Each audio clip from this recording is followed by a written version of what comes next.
ఇప్పుడు సడన్గా game changer రంగంలోకి రాగానే ఒక్కసారిగా వాతావరణం మారిపోయింది. గేమ్ చేంజర్ సినిమా తెలంగాణలో ప్రీ రిలీజ్ ఫంక్షన్కి రేవంత్ రెడ్డి ముఖ్య అతిథిగా రాబోతున్నాడని, అక్కడేమో పవన్ కళ్యాణ్ వస్తాడు.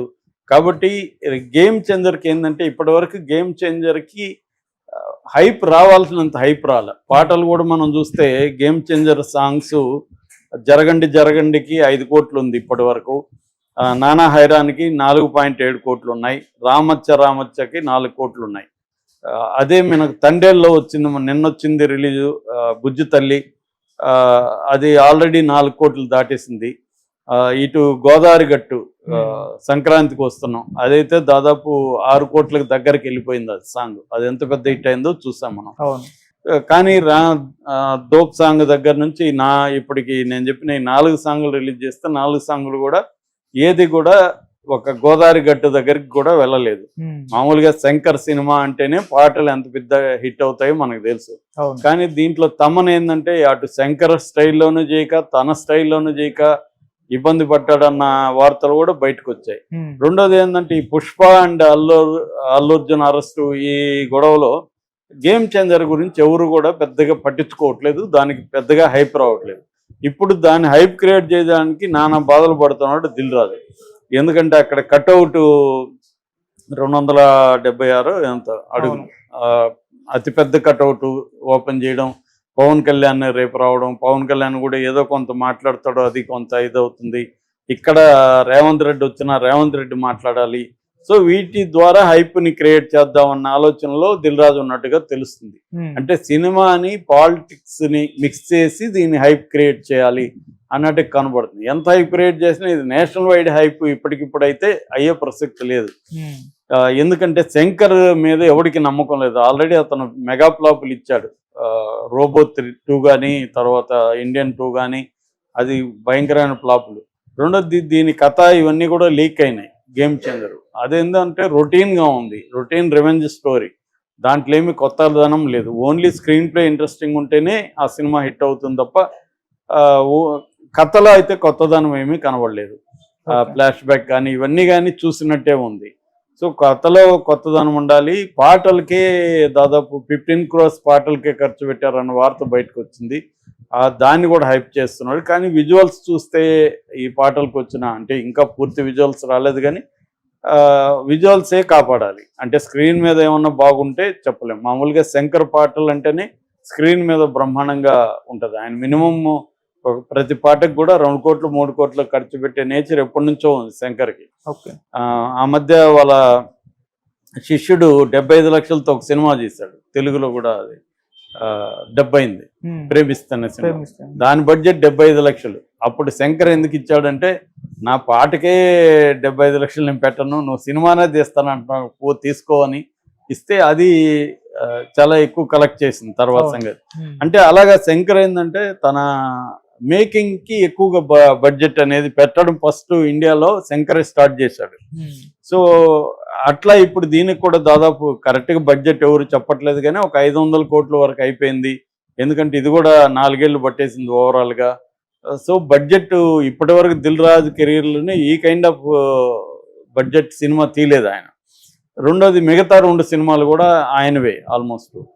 అంటే మన డాకు మహారాజులో కూడా ఆయన పెట్టుబడులు ఉన్నాయని చెప్తున్నారు. ఇటు వెంకటేష్ సంక్రాంతికి వస్తున్నాము ఆయనదే.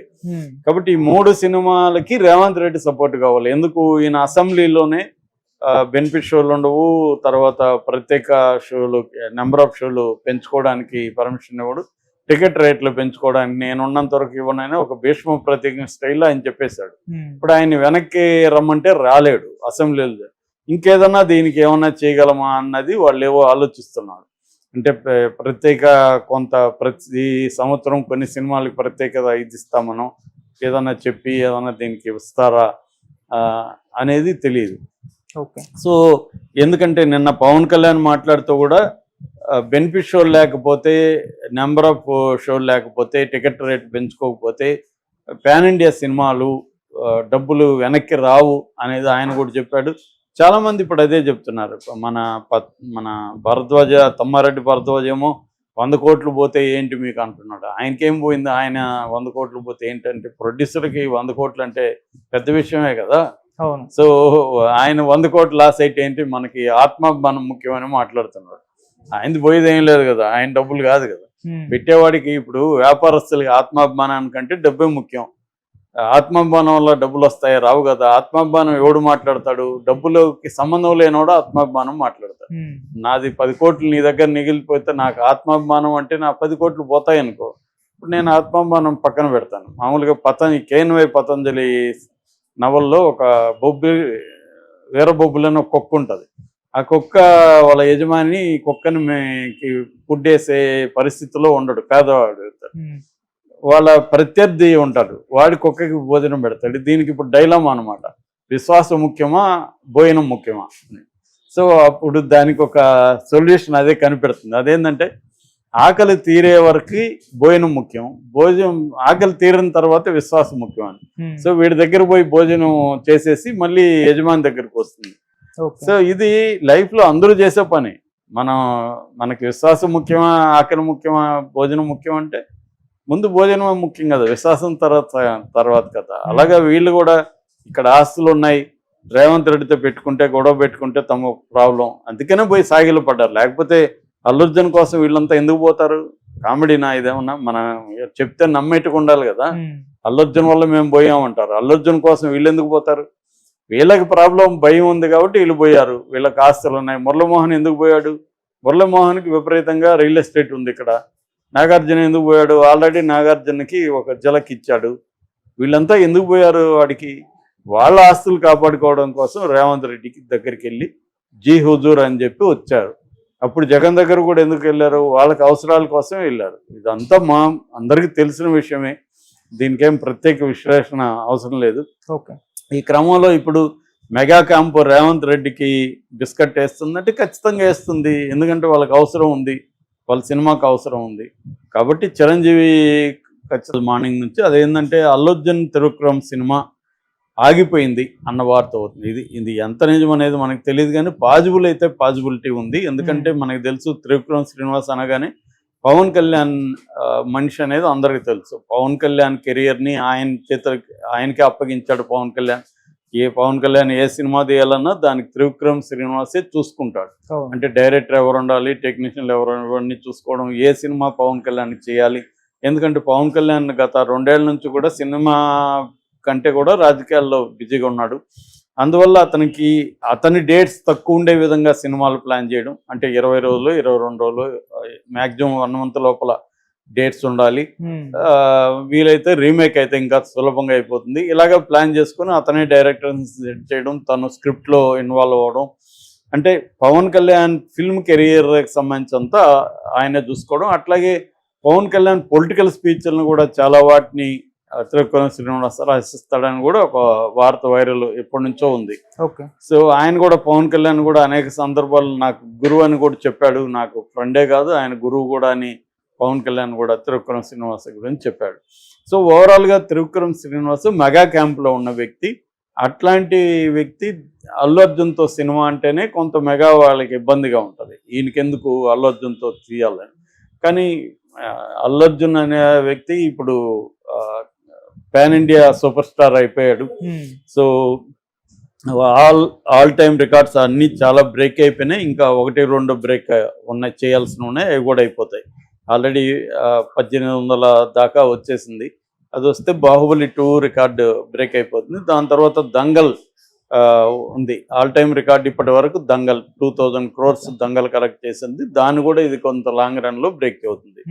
సో నిజానికి ఇప్పటికి కూడా సంక్రాంతి వరకు అల్లు అర్జున్ సినిమాకి పోటీ పడే సినిమా ఏది కూడా లేదు. కాబట్టి ఇప్పటికి కూడా అల్లు అర్జున్ రిలీజ్ అయినా కానీ కొన్ని అవేవి కూడా అల్లు అర్జున్ సినిమాకి పోటీ ఇచ్చే పరిస్థితులు లేదు. రేపు పొద్దున సంక్రాంతి సినిమాలు ఏమన్నా అటు ఇటు అయితే కూడా అల్లు అర్జున్ సినిమా మళ్ళీ గట్టిగానే నిలబడుతుంది.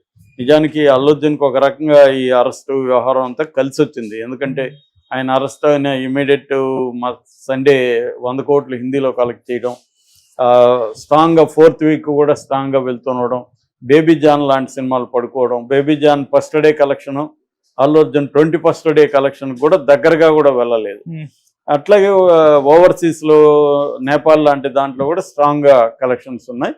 సో ఈ కాంటెక్స్ట్లో ఇప్పుడు వినిపిస్తున్న వార్త ఏంటంటే మన త్రివిక్రమ్ శ్రీనివాస్ సినిమాని ఆపేశాడు అని. యాక్చువల్గా అయితే జనవరి నుంచి షూటింగు, అల్లు అర్జున్ కూడా ఉత్సాహంగా ఈ ఊపులో, ఎందుకంటే ఇది పెద్ద హిట్ అయింది కాబట్టి ఈ సినిమాని త్వరగా ఎక్కిస్తే తనకి పాన్ ఇండియా దీంట్లో ఈ సినిమాకు మార్కెటింగ్ ఈజీ. సూర్యదేవన్ నాగవంశీ కూడా వీడియో కూడా చేశాడు 1 monthకు ముందు, మేము వెళ్తున్నాం షూటింగ్ అనేసి. సో వాళ్ళు ప్లాన్ చేసుకున్నారు. ఇప్పుడు జనవరి నుంచి షూటింగ్కి వెళ్ళబోతున్నారు అనే వార్త వచ్చింది. సడన్గా ఇప్పుడు ఆ సినిమా ఆగిపోయింది. దీనికి 2 కారణాలు బయట వినిపిస్తున్నాయి. ఒకటేమో మెగా క్యాంపుని ఇబ్బందులు పెట్టడం, పవన్ కళ్యాణ్ కోపం తెప్పించడం ఇష్టం లేకుండా త్రివిక్రమే విత్డ్రా అయిపోయాడు అనేది ఒక వార్త.